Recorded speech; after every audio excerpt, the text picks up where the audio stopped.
everyone. Welcome to the first Q&A session recorded for you. Your pleasure. Live? Live? No, not live. Not live. Oh, sorry. We're allowed to mess up now. Like Rowdy kids. Oh. Here we go. Well, this is a good point. All right, so welcome to the first Q&A session. I'm Not Queen, your community manager. This is... McLean, programmer. Louis. No, I'm Stefan. Horvath. How are you? This is never going to work. All right, let's start with the questions then. Ooh. I don't have a paper. I'm not Question reading. Number one. Question number one. Arc Animax is asking, the Wraith quality of life adjustments in winter were nice, but not enough to make his gameplay suited for high ranks. These buff suggestions have been posted before. Would you consider them? So here are the buff suggestions. Remove light burn and change the related add-ons. Built-in windstorm that stacks with add-ons. Decreasing is uncloak time, and remove or lessen the shimmer. So what do you guys have for us? The Wraith has been a subject of conversation for a long period of time. I think it's great. These are all things, by the way, when we did the actual Wraith cube that we considered. I know Louis has been an advocate of removing some of the light burn add-ons. Oh, yeah. For a replacement of something perhaps a little more appealing and has a little more kick. The built-in windstorm was something that was definitely asked for a long period of time. So, can I ask what happened then? Why did we not go with this? Well, in terms of the actual cube itself, we couldn't do everything that we wanted to do, and we wanted to cite certain things that we wanted to improve over others. Certain things such as the uncloak time, right, is something that is a high point of conversation even now, debate, if you will. Yeah. Which most people say that it's too imposing, which I do agree. Louis has some suggestions for that as well. Well, I think it's just probably requires a lot more iteration on that particular mechanic. I know that we had an interesting concept for the new curve, because we didn't just make it so that he takes longer to uncloak. I think overall the same amount of time to uncloak. It's just the feeling. Yeah, we adjusted, the feeling you have when you play it. We adjusted the speed that he's moving at the various points. So like there was a curve that was kind of like straight, and then we kind of made it instead like a parabola. Yeah. And I think where the parabola dips, it just doesn't have a very good control feel. You feel like you're moving through molasses. It goes down pretty strong. Yeah. I tried to simulate the same ground loss in the new curve, so the parabola, versus what the linear drop was. We had some very interesting discussions in the office about trying to find like the actual area under the curve of the linear function versus our parabolic function to see just how much ground he was covering while he was uncloaking. It was I don't know, it was weird. Yeah. So are those suggestions we're going to relook at? Like one of the great things about the opportunity that we have as developers and being a live product is that we can constantly look at these things. Nothing is necessarily set in stone, and we can always look to adapt or change depending on the reactions that we get with the public. For things such as the decreasing uncloak time or having less of an imposing uncloak, I think that's completely true, and I think that's something we should definitely look at. I mean, like in the grand scheme of things, now with the new roadmap and the new system that we're putting in place, these things should be revisitable a little easier. The idea would be to do some changes here and there as time goes on. Mm-hmm. Not necessarily maybe taking a whole chunk of time to do one thing, but to do little iterations on a bunch of stuff. And then when we have the proper time to do a mechanical change, those things will probably take a little bit more time. All right. And two last things for the Wraith. As much as the Wraith is a character that we love and we love to adjust and adapt and change, we also need to give attention to our other killers, most notably Freddy at the moment. I know that you guys have been asking for changes and whatnot, and we're definitely down to do some. We have a ton of ideas. We've mentioned a few of them already on stream. So obviously we're not going to be just targeting singular killers. The love is to be spread around for everyone. It's just a matter of when. Yeah. And for those who don't know too much about the roadmap that we're talking about, a couple of streams back showed our plan with chapters every 3 3 months, sorry, and mid-chapter patches 6 weeks after that. And those ones, I think we were trying to put emphasis on the fact that they were for gameplay updates and balance and things like that. So hopefully you can expect some of these changes to come in those kinds of patches. Actually, for one notable change, for the Wraith recently, actually, we noticed that there's a bug with his terror radius where actually when he cloaks, Oh yeah. when he completely cloaks, it takes a while before his terror radius goes away. So a lot of Wraith players who are running down for the denial of the borrowed time, and they cloak, right? And they get it off just before the unhook.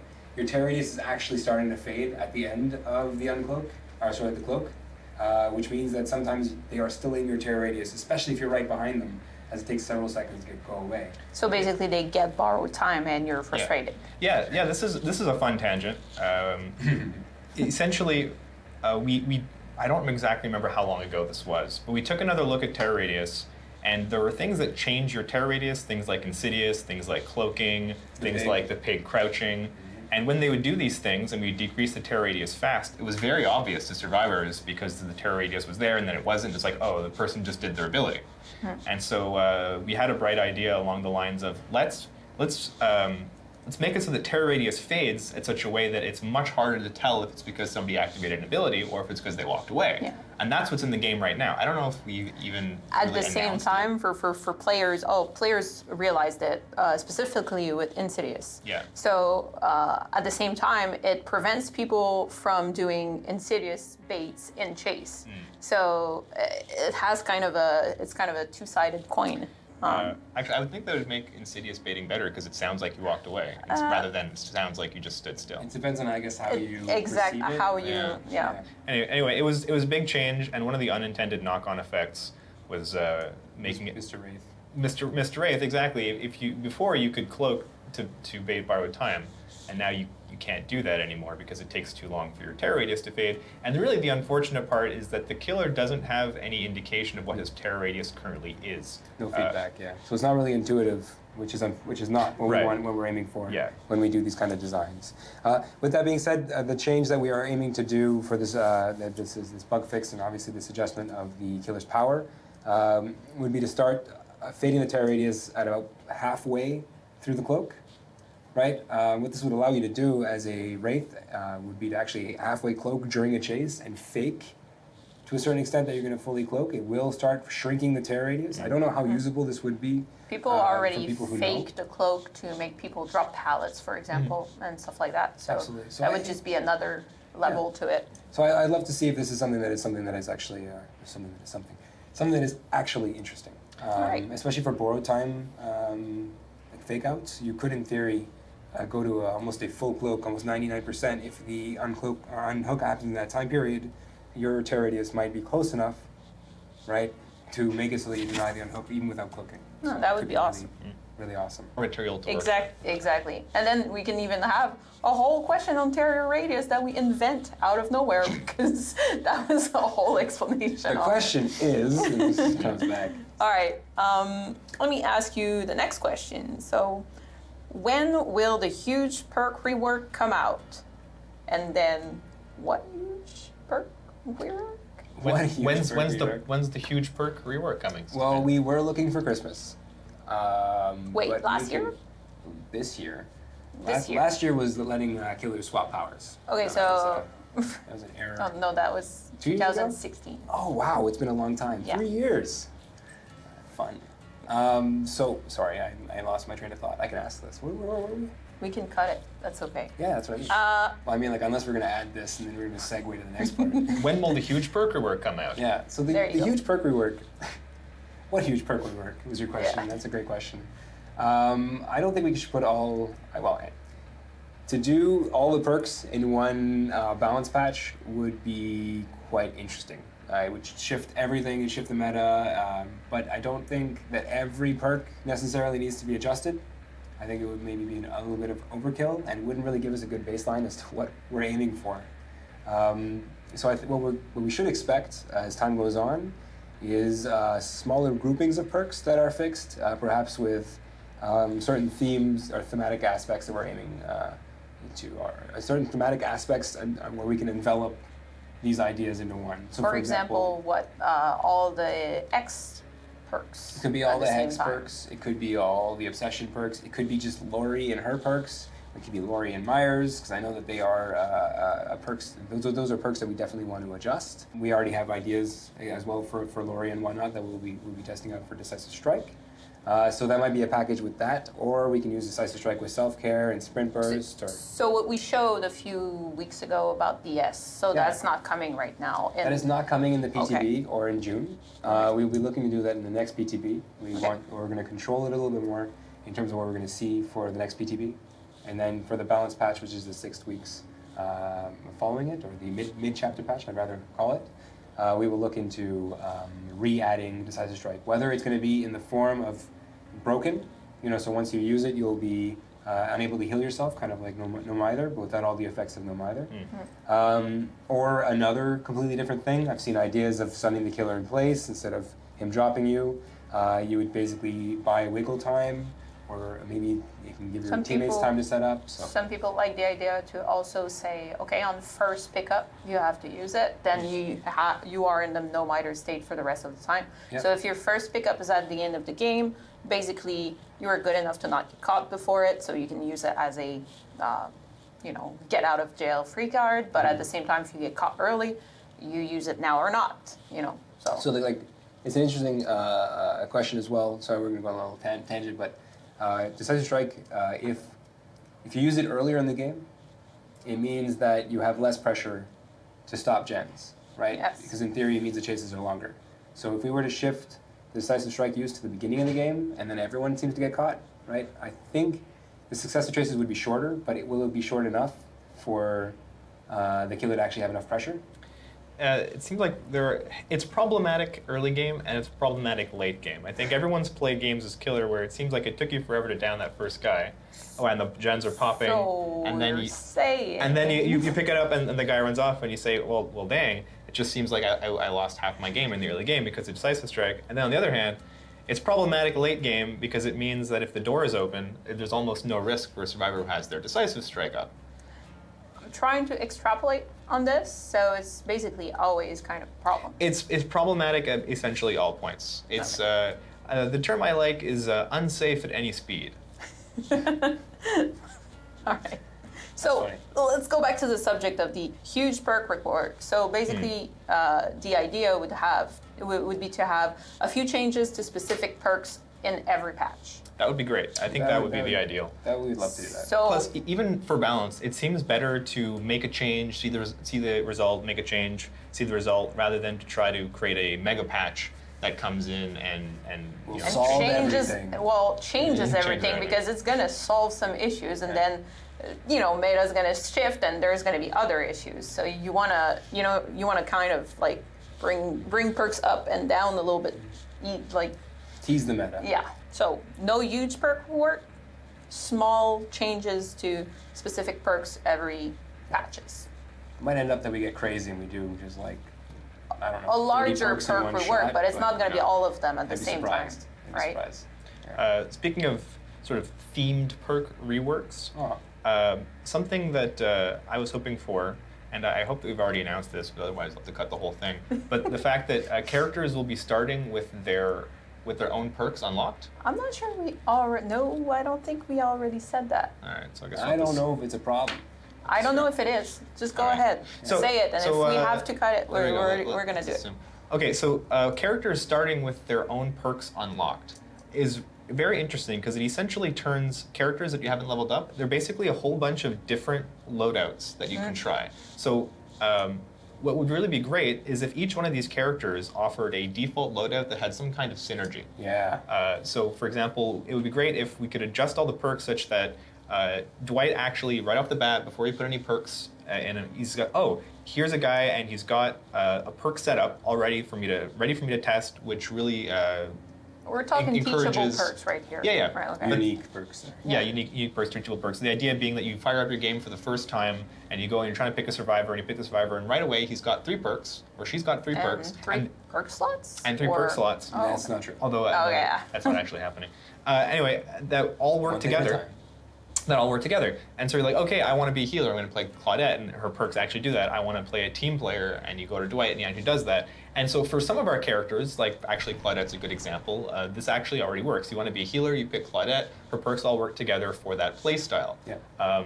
However, there are other characters like Lori, whose perks are kind of a mess if you think of them as like some kind of loadout. Like a loadout. Yeah, 3 perks you would pick together to play with a certain like a play style in mind, a certain plan in mind. They don't work so well together. Yeah. So it would be really great if we could identify which characters sort of need to have their perks adjusted to work as a default loadout. Yeah, and also increasing appeal in certain perk loadouts. So for example, like Jake, Saboteur right now is a little hurt. Common Spirit is absolutely hurt. But we've got ideas for these things, and these are things we definitely like to aim at. I think this is a great idea. The world has moved on since this time. The world has moved on. Any plans on reworking totem perks and totem mechanics in general? I feel like our first 3 questions are really kind of the same question. Yeah. It's good, right? Yeah. But like they say repetition is a fantastic thing. It gets you remembering stuff. Oh. Isn't that how that works? So, guess so. Yeah. how about totem perks? Totem perks. So, as with everything else that we've currently said on, totem perks is something that we definitely like to look into. Biggest thing for me for totems right now is that a survivor can spawn with a totem right in front of them. This is the spawning algorithm, the spawning rules. Definitely something you want to look at and fix. Put a picture now of that, and then we put a picture of the survivor with no totem, which is great. This will be one of the things that we definitely like to look at. We'd like to look at the model itself. Maybe it is too bright, depending on the direction that we want to go with these things. The fire, so the flame itself, is that too bright? Do we want to have it lower? Do we want it smaller? Do we not want a flame? So Do we want smoke? Yeah, anything about the actual Awesome. like hex is subject to change. The noise that it's making as well. Like, how would you feel? How would you guys feel, would you feel? if the hex totem didn't actually look any different from the dull totem, and you would only find out what you broke after? Also very cool. So all these ideas are. It That could even would be hurt like Noed so much, though. it could even be like the little Think about eyeballs are I glowing. mean, is that really such a bad thing? Well, it is. I enjoy the hex aspect of things, so I'm not sure that's going to go. But hexes are something that we're definitely looking into. The fact that hexes don't work like other actions in the game because they don't have like skill checks is something that we're also quite interested to explore. So hexes might actually have skill checks at some What point. does that mean? Hexes right now are hexes and dual totems. Whenever you go to cleanse, Yep. is one consistent action that is not interrupted by skill checks.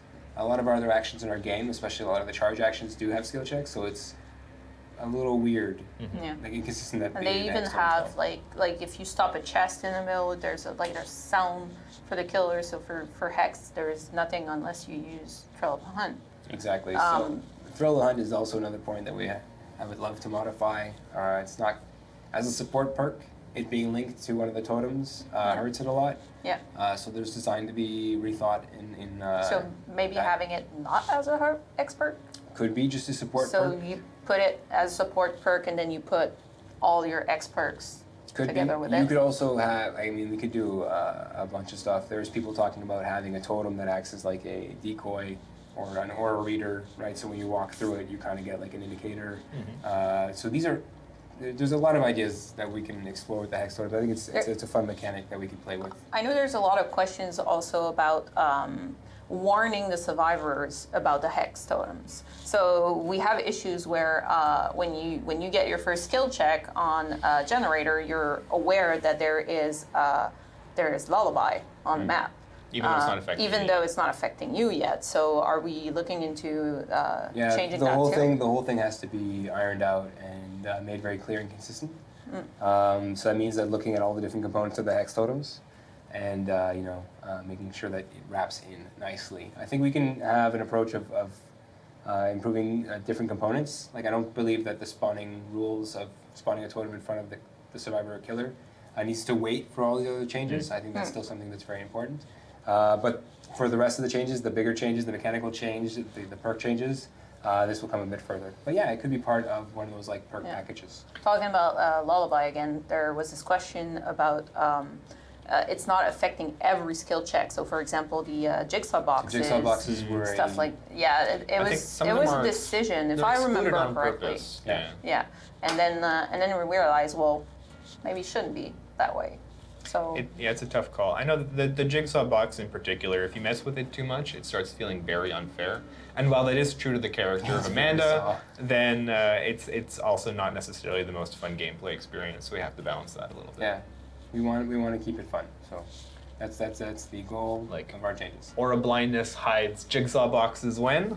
We did that at the beginning, and then people lost their minds. Yeah. But then again, we also made it so that we hit people that were in the down state and now hooked. Where if we had done this at the beginning of the game, like when we first launched, I don't know if people would be able to handle it. will it be possible to get rid of items or add-ons we do not want? So asked by Spirito Novo. For crafting, this is like a very interesting topic. It's something that we've actually looked into. In order to, it's delicate. If we were to let you break down your items and then everyone comes into games with Moris and everyone comes into the game with tombstones, I feel like it might get a little unfun. So when we were talking about blood point economy, which we want to be careful with because we don't want people to have too much of the good stuff, that is something that you guys are a bit scared about, a crafting system. It's part of one of our, it's going to be one of our conditions when we make this, constraints, if you will. Because we believe that might end up making the game a little more fun. Now, at the same time, modifying add-ons, modifying the different abilities and problematic perks and whatnot would help alleviate the situation. Maybe in fact, instead of crafting, if we're unsure about the effects of crafting, maybe in fact the answer is more going back and finding all those things that you want to destroy and maybe making them a little bit more fun. So maybe you don't want to wreck them. Yeah. I mean, there's also the New Moon Bouquet and stuff like that. So that is retired add-ons and retired offerings. One point would be the event offerings, right? Those are offerings that came and now they're no longer useful, it seems at least, and you can only keep them in your inventory. But they're there to remind you how cool you are every time you look at them. It's true. But we're looking to potentially repurpose them, potentially use them for something else or upholster another. Let's be clear about one thing right now. We're talking about crafting system. Are we even close to even start on this? No. Oh, heck okay. No. So just don't get your hopes up. This is something we're considering way down the line. We're not. I'm the boring person right now, telling you no fun allowed. But Well, no. You're basically saying that you guys can get excited. you guys want but it. At the We same know time, we know you want it. It's something we want to look into, but it's totally not in the plans right now. Yeah. So yeah, crushing the party. Kardanov is asking, what are the plans to improve lobby functionality, filters, hiding survivors? What's happening with lobbies? So lobbies are interesting. At the moment, we were looking into at the moment, we would love to show perks and add-ons. To everyone? To all survivors amongst themselves. Amongst themselves. Yeah. Not like killer perks shown to survivors. No, Okay, that doesn't make any sense. Actually, that would be in a handshake effect or whatever. After when we go into the game, we would like to hide the killer's add-ons and whatnot and perks until everyone's dead. If you want to really see what the killer has, you wait until the end of the game, until it's all done, and then you'll see his actual loadout. This is to impede the Survive with Friends group, who's basically like, what did the killer have? Right? And he's like, oh, he's got Deerstalker. And you're like, oh, damn. I feel like that's a bit of a trade-off there, because when I finish the match, I like to check what it was that I just played against, and I might not want to have to wait 10 minutes while the rest of the team dies.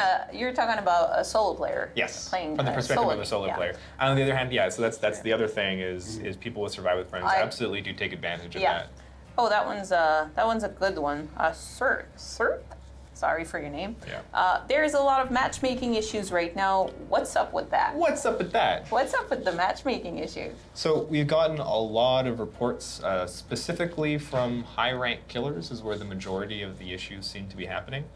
Now, it doesn't happen all the time. It's not an easily reproducible problem on our end. What that probably means is it has to do with location and population, rather than just a general matchmaking problem. So we do have QA investigating it. We don't have anything to announce at the moment, other than the fact that we are aware of the problem, we've gotten the reports, we take it seriously, and we're looking into it. Okay. And do you think that's the same thing that's happening on every platform? Because some people are reporting really long wait time on PS4, specifically Xbox. So is it the same kind of issue, like It's- high-ranked players? It's interesting. I mean, we try to take a look at what happened around the time that these issues started cropping up. Now, it actually probably, from what I understand, the reports of this started happening after we released the Emblem system, which may have changed the distribution of ranks compared to what we had before. So I can't confirm that's the problem. It just seems like the most likely culprit, or perhaps it's one part of a more complicated problem that is causing this. So I suspect that the fact that we have a different levels of population at the various ranks right now than we did before could be causing your experience when trying to look for lobby to be a little bit different. We can piggyback on your answer Yeah. to go to the next question. Oh, wow. About the Emblem system. What a good segue. Yeah, right? Sundu Wave is asking, will the Emblem system be adjusted further, and if so, will it be included in the anniversary update in June? So you were talking about issues. I can answer that. Yeah, we were talking about issues of matchmaking because we're not getting to the rank fast enough. So what's up with that? We don't have the designer who worked on that here in the room with us, but I can confirm that there have been lots of adjustments made to the emblems. In this case, we're talking about more numerical tweaks. We didn't do anything mechanical at the moment. Right, so the emblems still all work the way they used to work, but the numbers required to reach the various thresholds have been adjusted. I'm not going to go in detail about that, but we're going to take a look. I believe that is going to be included in the June patch that's coming up. You guys are going to be able to play with it on the PTB. So keep an eye out for that and tell us if the results you're getting in terms of emblems better match your expectations. So what should it change, like in the gameplay perspective? Like I'm playing a game, what the changes are? Absolutely nothing. Your gameplay will remain unchanged. This is just a change to what emblem you can expect to see in the tally screen after You're that. getting better emblems for So, the same things you were doing? As a survivor, Yeah. it seems like we've made it a little easier Okay. to achieve certain emblems, if I understood that correctly. Since I don't have the list of The changes in exact front of me, numbers, I can't exactly say this one got easier, this one got we harder. can post it and show what the actual numbers are, because I don't have them with me as well. But for the actual changes, it was mostly adjustments to make some things a little easier to achieve. As I believe there was complaints about Lightbringer and about, was it Unbroken? Yeah, I know Unbroken has been, everyone was like, well, I escaped, I should have Iridescent, right? Yeah. Are you talking about they escaped without getting hit and they didn't get the iridescent that they're supposed to get? No, that would be about a bug, right? Right. Yeah, So no. So that's not going to change. The design of the emblems hasn't changed. There were a couple of bugs that did get fixed. A big one that people may have noticed is in Evader, there was an unintended cap on the number of Evader points you could get from a single chase. Oh. It capped at 60 seconds. That, I believe, has been fixed. If not, it hasn't been fixed. I'm not wearing a watch. If it hasn't been fixed right now, then it should hopefully be fixed by the time the PTB rolls out. So I know that players have come to me saying, I ran the killer around for 5 generators, an unbroken chase. You got like silver I got Invader. silver, what the heck? So it's probably because of that. That should also make a big difference, as well as, like I said, the numbers have been tweaked, and we're going to keep an eye on those emblems. Do you have any plans on new game modes? So we had done a brainstorm of new game modes. I know there was a bunch proposed by the community as well. 2 versus 8 when? That's asked about a lot. It's 2 survivors against 8 killers. Yeah. That's what they were asking. That sounds about fair with the current balance. Yeah, I think that'd be fun. The current balance. I think it'd be really Let's fun. cut that one. I don't want fire in the forums. So as for to have new game modes, it's something that we'd like to do. I believe that we're going to be doing them for events mostly, at least for the start, and they would be temporary things, as with what our events currently are as well. So how would it work? So I started my game, and I can only play the event game mode. Is I that don't believe so. I think you probably have an option to play both of them. okay? But it could be subject to change. I haven't actually seen the full. We haven't done the full design on that just yet, that I'm aware of. As for the actual modes themselves, it can range from anything from having no cooldowns whatsoever to having a Dwight basement party, and then you can't leave the basement except on a hook. I want to 4 Dwights have to deliver the pizza, and the killer has to try to stop them from getting into the basement That would mode. be fantastic as well. You know, we could feed somebody. Yeah. So I mean, like it would be like an optional game mode Yeah. for events. Okay. Yeah, and it would be a tweak on our current mechanics of the game. So we were hopefully looking for things that aren't grand, changing things with new scoreboards and whatnot. It would Using probably what's be already there, what's already there. and then making new game modes with it. Yeah. Oh, It is awesome. a pretty major departure. Yeah. One of our pillars from day one was about not splitting the community. Mm-hmm. So I imagine this is going to continue to be a major consideration when we're looking into how the game modes are done. If it's during events, I don't see it as much as an issue because there's more people playing. Yeah. And on top of it, it would be a good tryout for maybe a permanent game mode. Mhm. It's you know? definitely something we want to try. That like absolutely. So I mean, like this is not something that has not been overlooked. New event game mode when? 2 versus 8. Don't promise it. Cut that. Oh, the best question. Which one? The one asked by literally everyone. That's what it says on the paper. Yes. Literally So- everyone. Everyone. So I did not take the question from one person specifically. Literally everyone is asking dedicated servers when. When? Because of course, with our new game, well, people are asking. So here it is. It is something that I wrote down because I want to make sure I give exactly the same thing, the right answer. It is something we're definitely considering, but it is not on the timeline yet. Because transferring peer-to-peer to dedicated servers is a huge deal. It takes resources, it takes money, and it takes time.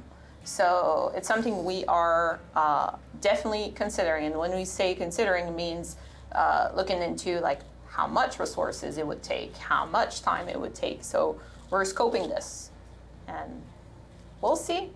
We'll see what the future brings. Very cool. It's nice to see so much enthusiasm for DS. DS. What? Dedicated servers. Awkward silence. I hope that's the ending of it. That's the ending of it. So, Oxton 888, with the new shop system, can we unlock things with playtime? Do we start with shop release at 0 or count my in-game time? So everybody's going to start at the shop release with 0. We're gonna have a player level system that's gonna allow you to level up in the game by playing games. So basically, you play games, you level up your player level. Every time you level up, you get in-game currency. You can buy stuff in the store, characters or skins. Is that different from your rank and your blood web level? It is. It is Ooh. different from rank, blood web level. And character then. So that would mean that Yeah. it actually covers. Yeah, it Oh, covers. okay. It's kind of like a player account level, if you want.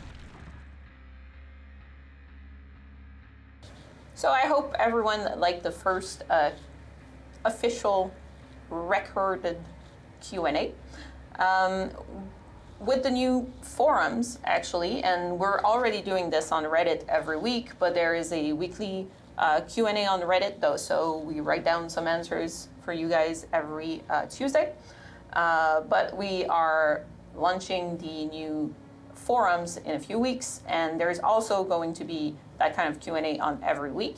And from those Q&A, we're going to take like the new questions or awesome questions we can, elaborate a little bit on, and that's what we're going to go with. So this was the first iteration. Next one's going to be even better.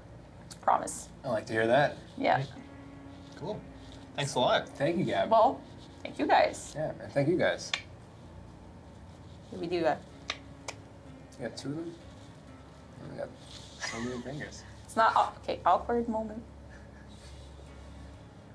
Please cut that.